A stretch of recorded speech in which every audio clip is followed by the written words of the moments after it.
Mr. James, that piano in your mother's room, she ever played before?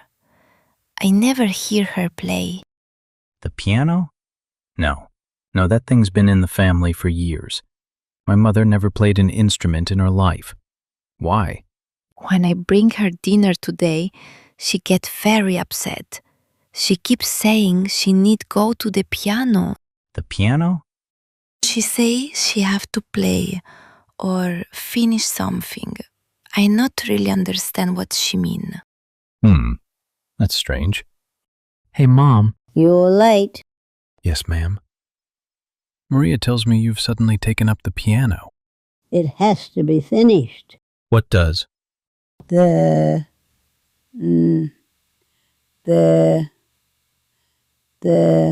song? Yes, that. Maybe you want me to put some music on for you. No, I do not want music put on for me. I'm hearing enough of it already. I need it finished. Mom? Oh, for goodness sake, leave me alone, would you? Can't you understand plain English? James exchanged a look with Maria. Both of them were thinking the same thing. Age, dialysis, medication, the mind losing its footing a little at a time. Then Lily suddenly pushed herself up on one elbow. There it goes again. What goes again? The music, of course. Listen.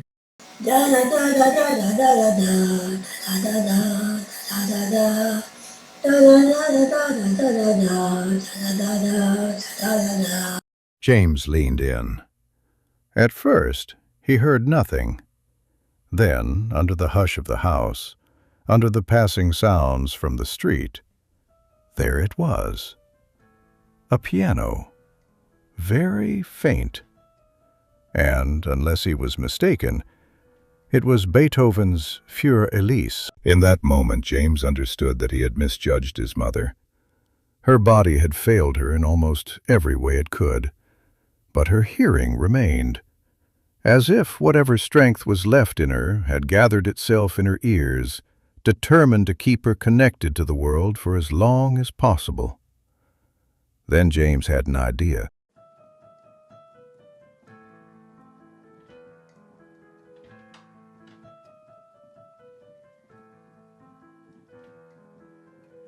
He stepped out of the room, crossed the house, and went out into the street. The late afternoon air was cool. A car passed, then another. James stood still and listened. There, several houses down, a piano, clearer now, and badly played.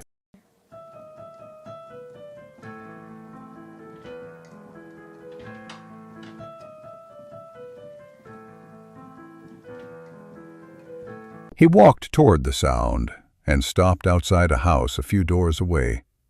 Someone inside was practicing Für Lili, starting, stopping, starting again, and always stopping in exactly the same place, right where the gentle melody changed character and asked for more than a child's single-finger confidence. James listened through it once, then twice. By the fourth stop, even he felt a little desperate for the music to continue. So he went up and rang the bell. No, Millicent, don't stop just because that's probably your mother at the door. You still have 10 minutes of practice left. Remember what they say. How do you get to Carnegie Hall? Practice, practice, practice. I'm very sorry to bother you, and I know this is going to sound odd, but I wonder if I could ask you a small favor. A little while later, James returned with the piano teacher. Her name was Mrs. Brooks. Inside, he found his mother exactly as he had left her, restless, irritated, still insisting that something had to be finished. Mom, just hold on a little. It's going to be finished. You don't know what you're talking about. James invited Mrs. Brooks into the room. Mom, this is Mrs. Brooks. Mrs. Brooks, this is my mother, Lily. Hello, Lily. And there it is. Oh, what a beautiful old beast. Thank you for coming. I know this is a little unusual.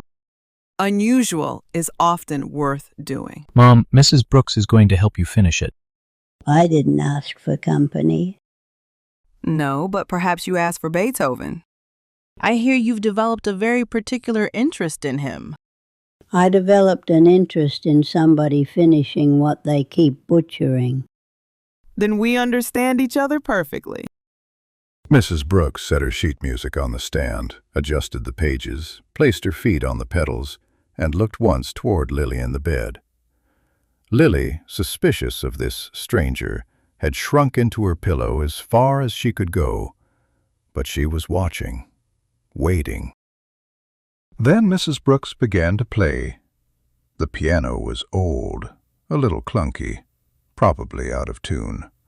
A note here and there sounded tired with age, but it was unmistakably Für Lili, now filling the room as it had failed to do before. And slowly, one by one, the others in the house drifted in. James's wife, his children, even Maria, nearly out the door and already in her coat, returned and stood quietly in the doorway. No one spoke. They simply listened.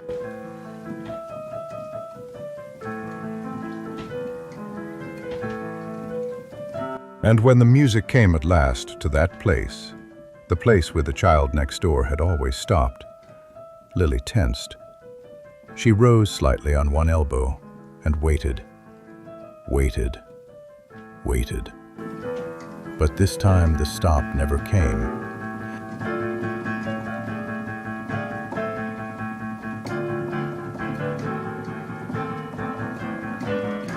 This time the music moved forward exactly as it was meant to. The unfinished phrase opened, deepened, gathered force, and flowed on.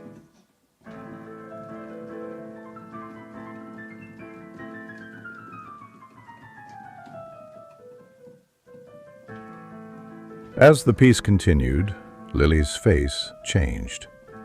The anger left first, then the strain, then, slowly, the stubbornness that had held her upright against pain and confusion. By the time Mrs. Brooks reached the final passage, Lily had relaxed back into her pillow.